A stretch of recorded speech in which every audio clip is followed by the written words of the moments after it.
Today's presentation is on who can drive. And I think this is an important session for everybody to talk about. Why is that?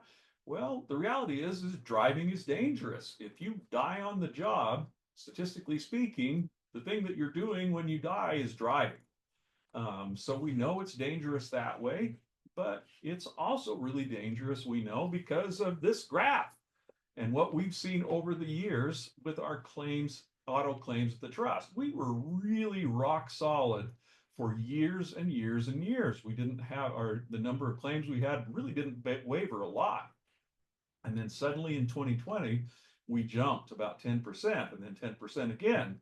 And this year, we bought back a little bit of ground, but this year looks to be the worst auto, well, it already is, the worst number of claims, auto claims that we've ever had at the trust. And that has us a bit concerned. And so we wanted to put forward some information to you on how we can help control auto claims, how we can prevent the things that we are seeing happening, and that's what this is all about. Why is it also something of major concern? Well, it's about $28 million worth of concern, and that's what the trust has paid out in auto claims over that time period. That's a lot of money, and money equates to pain, equates to damage, equates to your vehicles not being available to do the jobs that they need to do. Sometimes it equates to our employees being injured and not being able to do their job the way they would like to do, and we would like them to do as well. So preventing auto crashes is a major focus that we have at the trust this year and really every year. But we wanted to dive in a little bit deeper on this. How do we make our driving safer? You have many vehicles probably that are part of your organization. Some of you have hundreds of vehicles, and we take hundreds of drivers, thousands overall, and we put them in those vehicles and say, all right, go do your jobs. How do we keep them safe? Well, here's the way that we believe we can be most effective in doing that. And that's creating what we call a driver safety program. And that involves various parts. One of those is driver qualification. That's really going to be the focus of this presentation today. But along with that, we have driver training as a part of it. We just finished our annual regional defensive driving training here 2 months ago. We also want to have a part of our driver safety program, a fleet safety program. How do we keep our vehicles safe? How do we make sure that they're insured? What kind of equipment do we need to have on our vehicles? That kind of thing. We're not focusing on that a lot today. We're really focusing on the driver qualification. But on all of these things, the key part of that is taking the appropriate action and not sitting back and just letting things happen. When we notice something, we need to take action. Okay, so let's dive in on driver qualification. What are the steps that we need to put in place to ensure that we have safe drivers of our vehicles? Now, and just, I'll probably clarify, some of you may be here on this session today because you go, hey, is the trust telling us who can drive? That's really not what we're doing, but we're trying to help you make good decisions about who you qualify and allow to drive your vehicles. So here are the steps to a good driver qualification program. Adopt a policy. Put a policy in place that will guide our actions. And I'm going to go through each of these in detail. So I'm just going to hit these briefly. Verify that your drivers have valid licenses. Know what their accident history is, and evaluate their motor vehicle records, and talk about how you do that. And overall, make good decisions. Make good decisions about who can drive, what vehicles they're allowed to operate, who needs to be coached, and where we need to focus our attention. Those are key things of having a good program. So what are the benefits of having a driver qualification program? Well, we control our risks. We're intentional about those risks. I know what my where my issues are, where my risks are, and I know what I need to put in place to prevent incidents, prevent losses from that. I We need to be able to know that all of our drivers have a valid driver's license. That's really inconvenient and uncomfortable if one of your drivers is involved in a crash and they don't have a valid driver's license. Oops. Well, we've got some questions to answer here. Now, the driver will get a citation from that, but it could have impact on how a claim comes out. It could have an impact on how we look as an organization. Um, so we need to know that they have a valid driver's license all the time because it's easy to have those get denied or expired or one of a number of different ways. Know that your CDLs are valid. That just puts an exclamation point on knowing that your licenses are valid because it's a commercial driver's license and people are operating large commercial vehicles that have much more of an impact. And obviously, along with that, there are more requirements for us as an employer when we have people operating commercial motor vehicles. We need to be able to identify our training needs. Who is um, who needs to have training? When do they need to have training? What should that training entail? And then overall motivate our drivers to get better. If we have a good driver qualification program and drivers know that, hey, I'm being monitored, hey, part of my job is to have a good driving record, and that can impact my job if I have a really poor driving record. That is a really motivating factor for our drivers when they come to work and they know that driving is part of their job. Okay, so let's move on to the first part of that. Adopt a driver qualification policy. This doesn't have to be anything complex. We have a simple one-page boilerplate that I will send out in the follow-up email after this webinar today, once we get the video posted up, so you can take a look at it. Here is our driver qualification policy, and I know you can't read it because it's really small. The key thing on this is outline these are the rules to be able to operate a vehicle at our organization, whatever your organization is. Here are the requirements to be able to drive one of our vehicles. And it's not that hard, right? It's a simple one-page document. Here's the key part of that. Decide what your rules are and then be consistent in how we apply those. It needs to be the same for everyone in the organization and not make exceptions. If this person, oh, this person's my friend, they're okay. We need to be consistent, the same we do in everything, right? Treat everybody equally, and that will keep us out of trouble. So be consistent in your application. Don't make decisions about qualifying drivers without a policy in place, right? If we get a motor vehicle record and say, oh, this person had a DUI, and we make a quick judgment on that without having a policy in place, that could have an impact on us. So be smart about how we do this, put a good policy in place, and follow it consistently among all that we do. Okay, so part of it, are your driver's licenses valid?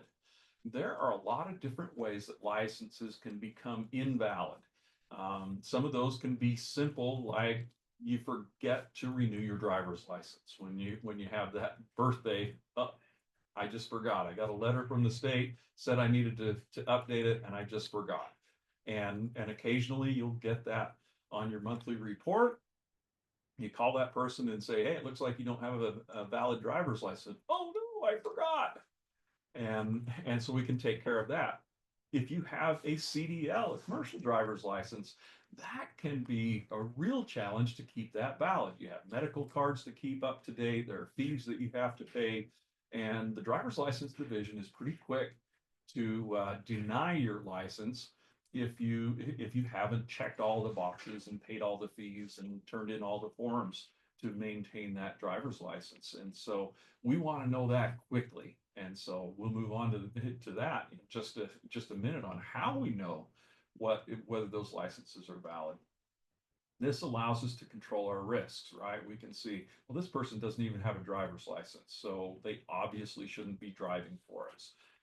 This person has an expired driver's license. They shouldn't drive until they have taken care of that and got a valid license again. We may need to, it may allow us to identify some training needs and that we can follow through on as well. Okay, let's let's talk about accident history, because this is also critical data in evaluating a driver. Because just because a person is involved in an accident doesn't mean that they necessarily will get a violation. They may not get a citation when the accident happens for a variety of different reasons. So we need to know who is having accidents and how many. Well, how do I get that information? Well, we can help you on that.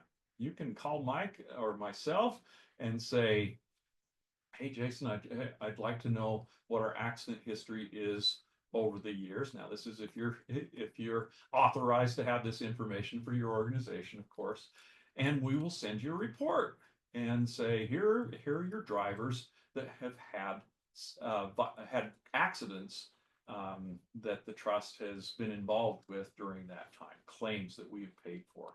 Okay, and just a reminder that not all accidents are equal. Certainly an at-fault accident is more important than one where the driver is not at fault. But that doesn't mean that just because somebody is not at fault, there wasn't something that they could have done to prevent that. So all accidents are important, but some accidents are a little more important, right? All right. So we want to look at fault accidents. Of course, those are ones that we pay a lot of attention. And if you have had a prior at fault accident, a single one, you're about 63% more likely to have another accident. If you've had two, about 150%, and if you've had three prior at fault accidents, you're about 200% more likely to have another accident. Well, that's pretty obvious that this increases our risk to our organization. Okay? Well, how do I know? How do I know where those accidents come from? Talk to us at the trust, and we can help you out on that. All right, so let's move on to the next part of that, and that's monitoring your driver's driving record for violations. Ask ourselves the question, what is on your driver's records? Do you know? If you don't, well, you're flying blind. This is something that an organization should know. Is when we hire somebody, what kind of risk are they bringing with them to our organization, and consistently as they continue to work for us? So we can help you with that. Here's the Trust Motor Vehicle Records. That's what MVR stands for, Motor Vehicle Records Program. And just to make this clear on that, it is a requirement for automobile coverage. If you get to have insurance with the trust, you need to be participating in this program. What does that mean? Well, there's a document that needs to be signed by your chief executive, as well as we need a list of all of your driver's licenses. We don't need anything more than just their driver's license numbers. Did I say licenses? Driver's license numbers. Let me clarify that. We need the list of all of your driver's license numbers. Don't put any more information in us. Send us a list, and we will get them added into our system. This is a requirement of your auto coverage here. And then we will monthly monitor that for you, and we will send you out a report. This report will tell the license status of your drivers, whether they have any points on their license, and also outline all of the violations that they have gotten over the applicable period, which is 3 years for regular moving violations and 10 years for drug and alcohol convictions. Okay, the purpose of this is to protect the driver, the employer, and the trust overall. Right? If you perform well and we prevent these accidents, then the trust performs well, and that's going to have a positive impact on your premiums that you pay as well. All right, so let's see what these monthly reports look like. This is what we'll send out. Of course, we've redacted all of the information that may might be personal information here, but let's take a look at what a report would look like. In this first area, this tells how many of your drivers have violations compared to the trust pool of drivers. And forget that number 9.73 because I'm going to change that in a minute. This is an older, this is a sample document that we have showing these, and that's been updated recently. So that tells you how you're performing in your driver pool compared to all of the drivers that are part of the trust automobile program. Okay. The next part is a watch list. This watch list tells you which drivers have something that needs some attention, or we need to pay attention to that driver. What could that be? Well, if you look over to the right, it will say a status. All right, so we've got somebody on there that there's a code, and up above, you can see, here's a, whoops, I'm a little slow on my arrows here. Up above, there's a legend that tells us what those codes mean. MOVD means they've moved, or maybe they have an out-of-state license. If they've moved away, well, maybe they're not a driver for you anymore, and we need to remove them from the list. EXPR means it's expired. DMED means denied medical, and there are a bunch of different codes on this, and they're all important. This is a way that you can know what's going on. This is probably your action list each month. Okay. Mike, I've talked for a long time. Do we have any questions that I need to answer right now? Nope, you're looking good. Awesome. Thank you very much. All right, let's move on to the next part. So how do we make our driving better using these motor vehicle reports? Well, if we know what violations our drivers are having, that can help us make better decisions as well. Just like that other statistic we showed, if you've had one prior violation in the last 3 years, you are 49% more likely to have a crash. And if you go up to 6 violations during that 3-year period, you're over 200% more likely to have a crash. And so you can see both of these significantly add both your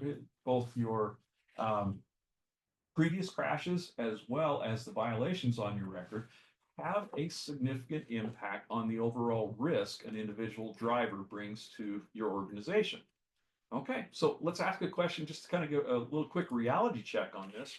What percentage of Utah local government drivers, so the folks that are insured through the trust, what percentage of those drivers have at least one violation on their record during the previous 3 years, or like I said, 10 years for drug and alcohol convictions? Most people, as I ask this question, will say, oh, everybody has a ticket on their record, right? Or 75% or 50%.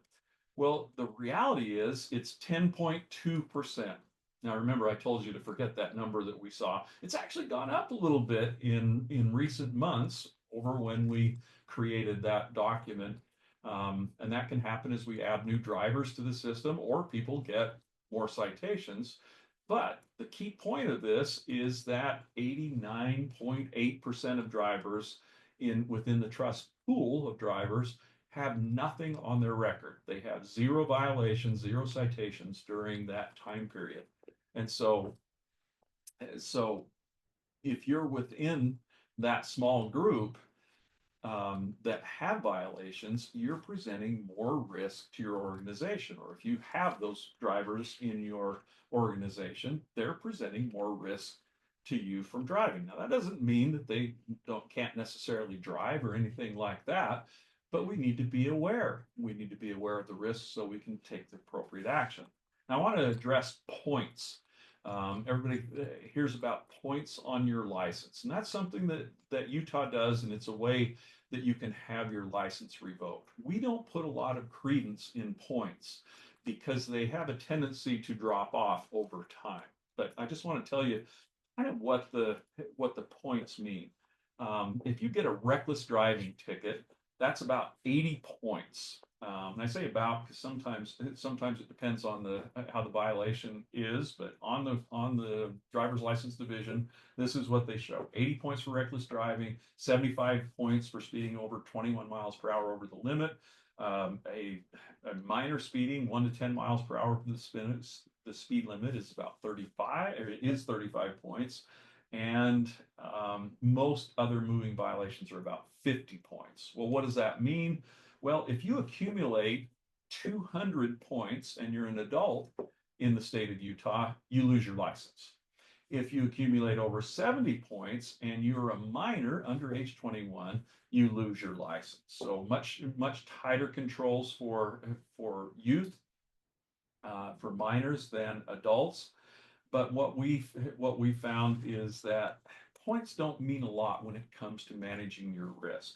About 50% of your points drop after 1 year, 100% after 2 years. Pretty much everything drops off after 3 years on points. But the violations will still show on your record, and that's what we want to focus our attention on. Okay, so we've spent a lot of time talking about the data. We've got the data. We know crashes. We know we've got their licenses, and so we know if they have a valid license. We also know how many violations that they've had and what kind of violations that they've had um, that they have on their record, so we can make some decisions about that. So we take this from our policy. We have a driver qualification policy, and like I said, I'll send that out, simple 1 page.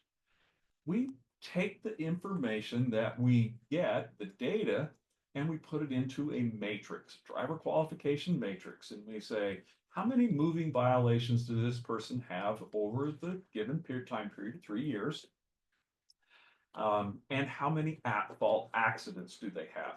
They may have violations and no accidents. They may have accidents and no violations. It doesn't matter. We can plot them onto this matrix and see where they stand. So you can see that if I have 4 crashes and 4 violations, I'm solidly in the unacceptable driving category. And we either have a simple policy that says if you're unacceptable, you don't drive for our organization, or some variation of that. You're able to make your own policy, but we recommend that you do this. So what does that mean when we apply this? Well, this is part of our policy. The boilerplate that we send out: acceptable up to 2 violations recorded on the MVR, or up to 1 at-fault work-related accident in the prior 3 years, or a combination of 1 violation and 1 crash. That's unacceptable, or zeros on that. Borderline, we bump that up, and then unacceptable, you can see where that is. No valid driver's license. It's unacceptable for this person to drive because they don't have a valid driver's license. A recent DUI conviction. What does recent mean? That's up to you to decide, but we have on our boilerplate 24 months. That's a current issue if we have a DUI within that time frame, and that's a pretty significant risk to your organization when we see that kind of record. 4 or more violations recorded on the MVR, that's also something that would be unacceptable. Okay. Whoops, I had arrows. I was really good on arrows in this presentation. So once we get that information and we make our decisions about our drivers, what do we do at that point? We need to decide how we go forward. We may have identified some people that are, maybe we ought to look at a probationary period, or they're in this borderline area, the yellow area. What do we need to do with those folks? There's probably some coaching that needs to go along. And we can do that in a number of different ways. One of those is training. And the trust is here to help out with that. We do defensive driving training every year. And generally it's in the month of October. And we travel around to you to do that training. And so you can have everybody take that training. And our recommendation is everybody should do defensive driving training every other year, right? At least that often. Okay? And you can do it more often than that if you like, but we think that's a reasonable frequency for that. Um, if you have people that are in that yellow category, the moderate risk drivers, they should have a defensive driving course. And people with accidents on their record should have a defensive driving course. And we make that available. Oh, and let me finish this up before I talk about that. Emergency vehicle operations should be doing that training. People that are in public safety, fire, EMS, law enforcement need to be doing their emergency vehicle operations training annually. Is that defensive driving training? Well, it's a little bit different. And so our recommendation is that both of these should be happening for that group of people on the frequency that we've recommended there. All right, trust training programs. We do our regional defensive driving training. We have many online training resources available. The webinars that we've done, we save those to your YouTube channel. We make those available on Trayliant, so you can push that information out, that training out to your staff, and track that they've completed that. That may be something that you could do in the off years, right? We come to the regional training on 1 year, and the next year we do that on the off year on Trayliant. And so we push that out for everybody, and they can do it on their own time from their computer. All right. Driver coaching. This is a supervisor obligation. If you're a supervisor and you see somebody driving unsafely, you're obligated to take action on that. What does that mean? If it's too dangerous, you stop the person and you take them out of the vehicle. If they're putting people's lives in jeopardy, you just say, sorry, you've done something that you're not able to drive now until we figure out what's going on. We take appropriate action from that point. It may be something, hey, this person's driving out of the parking lot without their seatbelt on. Supervisors should say, hey, hold on, put your seatbelt on. That's an obligation that you have under state law, and we also have it in our employee driving policy. So you need to do that. What does this do? Well, it lets people know that safe driving is a requirement of their job, and that you're watching as a supervisor, that you're paying attention, and we're going to prevent accidents. Okay. Sometimes a ride along from a supervisor is important, and I would really recommend this with anybody who is a CDL operator.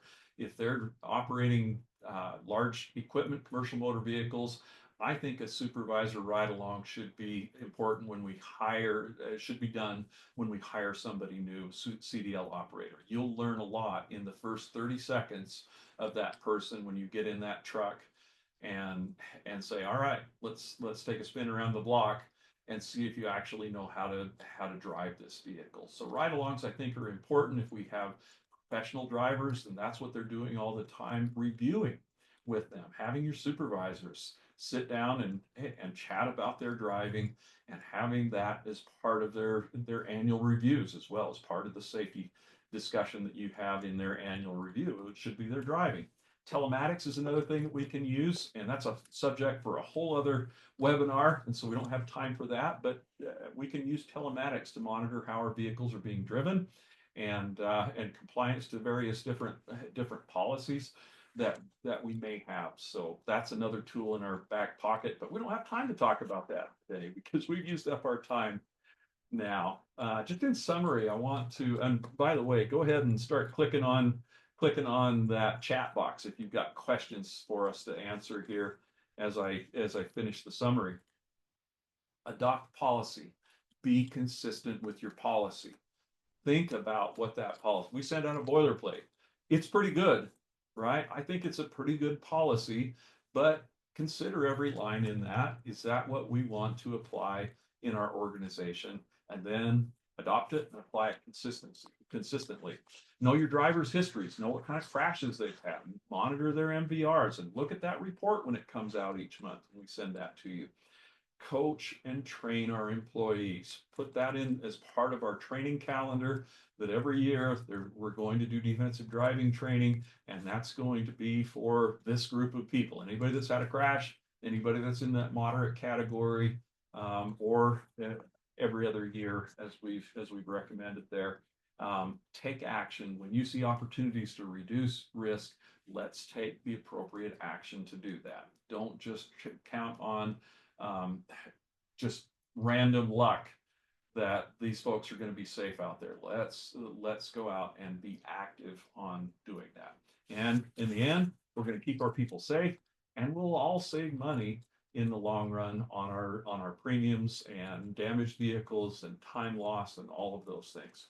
Okay, that was a lot of stuff that we talked about. It looks like there are quite a few. I see red numbers on that. What kind of questions do we have, Mike? We do have some questions. Um, First one was if they don't see a watch list on their NVR, Yeah. does that mean they don't have anyone on the watch list? Yeah, that's exactly what it means is there won't be anybody, or there isn't anybody that's on the watch list. And so you don't have to worry about that for this month. Good question. Perfect.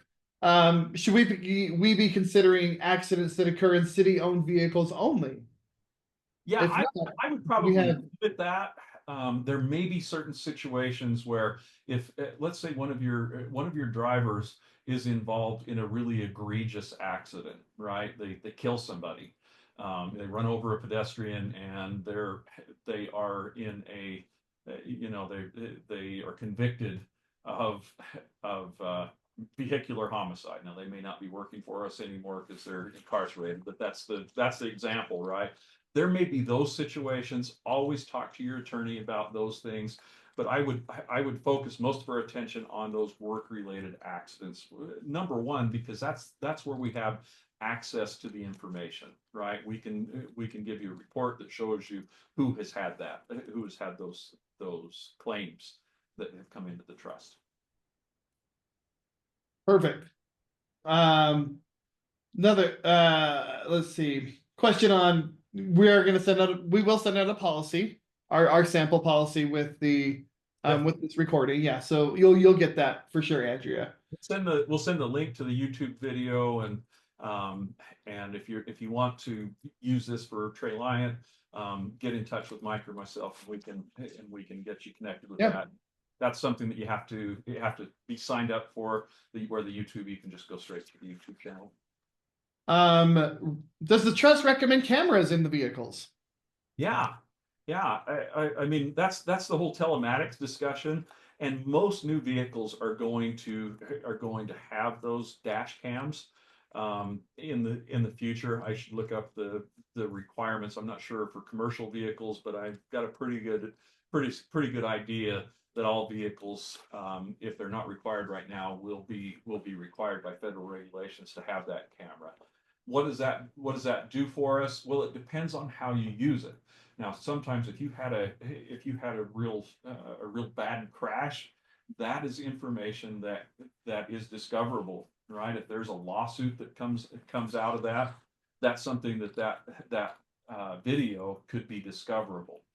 But we can also from another angle, being proactive, we can have what they call telematics, where we have video, we can have cameras, but they're also the telematics will be looking at acceleration, braking, harsh curves, and whether your drivers are wearing their seat belts. That's something that you're going to pay for. Now, sometimes that is a free service. If you're buying new vehicles, you get a certain amount of time where you'll have that.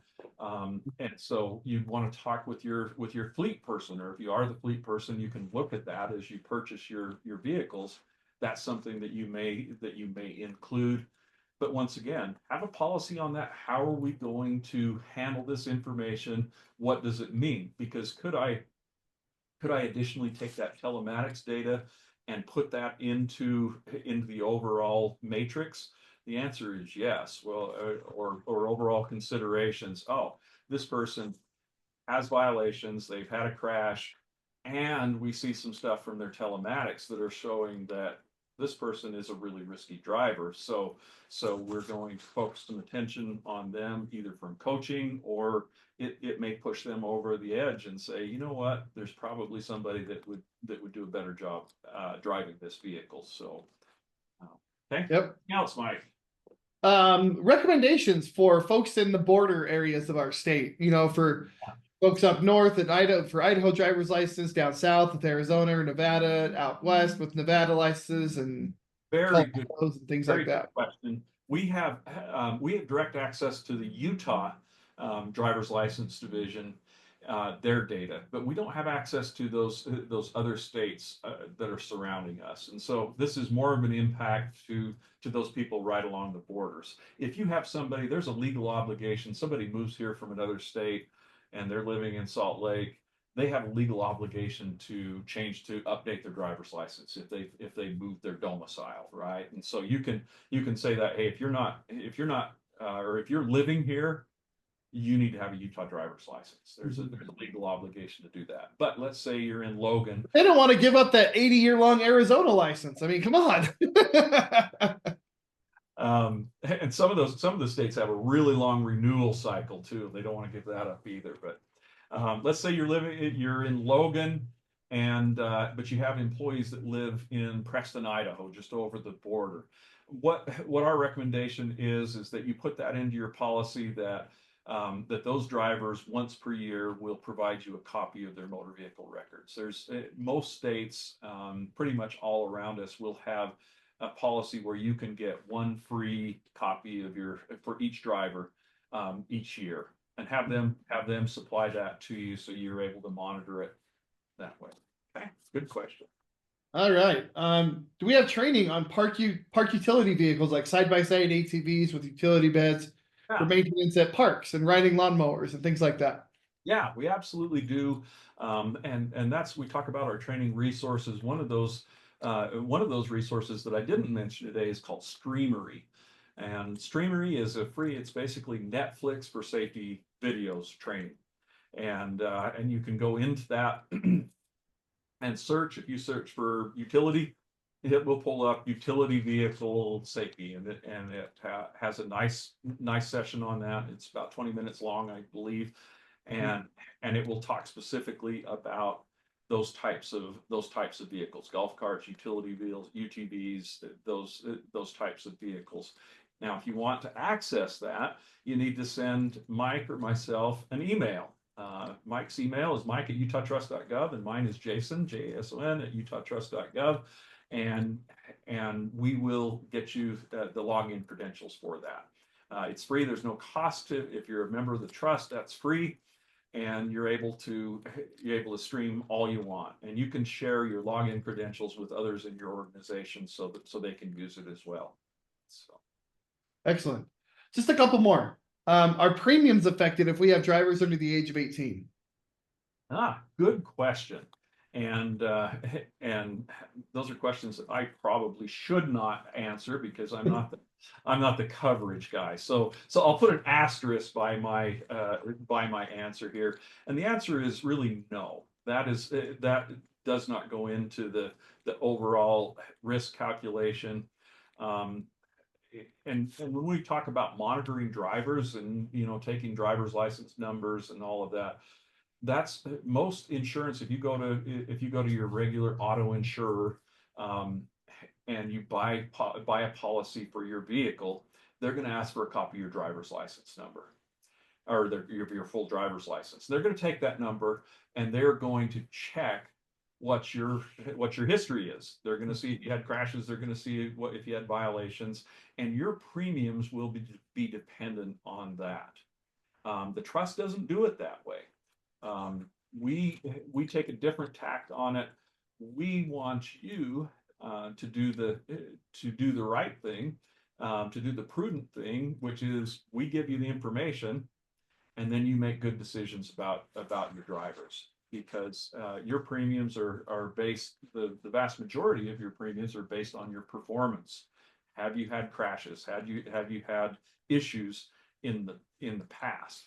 And so what our tack on that is, we want to give you the best information, the best training, and all of that, and then have you do the right thing when it comes to that. Hey, I've got somebody here that's had 10 violations in the last 3 years. Well, what's the prudent right thing to do? That person shouldn't be driving your vehicles. that's where I stand on that. If there's somebody that brings undue risk to our organization, they shouldn't do that. If somebody's just had some issues there, they got a few tickets on their record, well, that's something that maybe we can work with that person and coach them and help and train them to be better. And we've seen that over the years that that number of 10.2% was almost 20% when we started the program. And over the years, that number's gone down and down because of what you're doing, because of you working with those people. Okay, did we get them all? One more question, All but I'll right. limit it to one more question that has two parts. Okay. And they're both relating to the MVR. How often should we be updating our MVR records? How often do we want to receive updates to new drivers and removing drivers? And the second part of that is when they look at their watch list or their violations, how long will you repeat again how long violations stay on their driver record on the MVR? I'll take that one first. So violations, if it's a standard moving violation, those stay on the record for 3 years. Okay, and then they drop off. If it's a drug or alcohol conviction, a DUI or something related to that, those stay on your record for 10 years. Okay, they just hang around for a longer period of time because of the severity of that type of violation. How often should you update your driver list? Well, in a perfect world, you would update it as you hire new people. And so our recommendation would be once a month you take a look at it. But if that's more often than seems palatable for you. I mean, if you're in a small organization, we hire 2 or 3 people per year. When you get a new driver, send us that driver's license number and we'll add them. Same thing as if people are terminated, they leave your organization, just send us their names and we'll take them off of your list. But I wouldn't go beyond 6 months. I think would be the longest that I would go between updating that. Here's the other thing: you're hiring. Let's say I've got a new hiring a new position for a CDL operator. They have a commercial driver's license, or it requires that for the job. We offered the person the job, but it's contingent on passing a drug screen and having a good driving record. You can call us up. Jill here at the Trust does most of this, or Scott, and they will take that driver's license number and they can run it real time. They can say, yes, this person does have a Class A CDL license and they've got a clean record. And so it allows you to make good hiring decisions at the same time. Make sure that you've made a conditional offer to that person on that, and that you have a policy that says, we're not going to employ people for this position that don't have a valid CDL and a good driving record with that. Okay, did I cover everything? I think you got them all. No, that we did finish on time. We spent about 15 minutes on questions, which I appreciate. I thank you. Yeah, absolutely. For that. This will probably generate a number of questions as well. So please contact myself. Here's my email, my phone, and Mike is mike@utahtrust.gov. Please contact us, and we'll be happy to answer those questions for you. And then just remind me to Mike to take my phone number out on the YouTube. Yes. Cast that out there. All right. And email. Thank you so much, folks, for your time and paying attention to this. This is something that you absolutely have control over. You can't control everything those drivers do out there, but we can work with them to be better, and we can eliminate the undue risk to our organization as well if we're paying attention. But you've got to be actively involved. Thank you, folks. Go out and have a safe day. Thanks, everyone.